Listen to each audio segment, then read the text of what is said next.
તારીખ 5 જૂન 2026ના રોજ વિશ્વ પર્યાવરણ દિવસના ઉપલક્ષ્યમાં જિલ્લા કાનૂની સેવા સત્તા મંડળ DLSA નવસારીના ઉપક્રમે અને નવસારી વકીલ બાર એસોસિએશનના સાથ સહકાર સાથે પર્યાવરણ જાગૃતિ અર્થે એક કાર્યક્રમનું આયોજન કરવામાં આવ્યું હતું. આ કાર્યક્રમમાં નામદાર જ્યુડિશિયલ અધિકારીશ્રીઓ, વકીલશ્રીઓ, કોર્ટ સ્ટાફ અને PLVO દ્વારા જૂનાથાણા સર્કલ ખાતેથી પર્યાવરણ જાગૃતિ રેલી સાથે કરવામાં આવી હતી.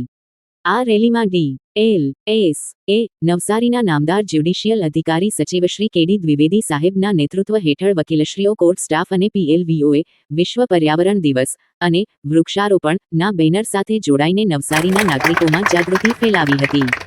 રેલી જૂનાથાણા સર્કલથી શરૂ થઈ કોર્ટ કમ્પાઉન્ડ સુધી પહોંચી હતી. રેલીના સમાપન બાદ કોર્ટ કમ્પાઉન્ડ ખાતે વૃક્ષારોપણનો કાર્યક્રમ યોજાયો હતો. આ કાર્યક્રમમાં ઉપસ્થિત તમામ નામદાર માનનીય ન્યાયિક અધિકારીશ્રીઓ અને અગ્રણી વકીલશ્રીઓના વરદ હસ્તે કોર્ટ સ્ટાફગણની હાજરીમાં વિવિધ વૃક્ષોનું વાવેતર કરવામાં આવ્યું હતું. કાર્યક્રમ દરમિયાન ઉપસ્થિત સૌ કોઈએ પર્યાવરણનું જતન કરવા અને વધુમાં વધુ વૃક્ષો ઉછેરવાનો સંકલ્પ લીધો હતો.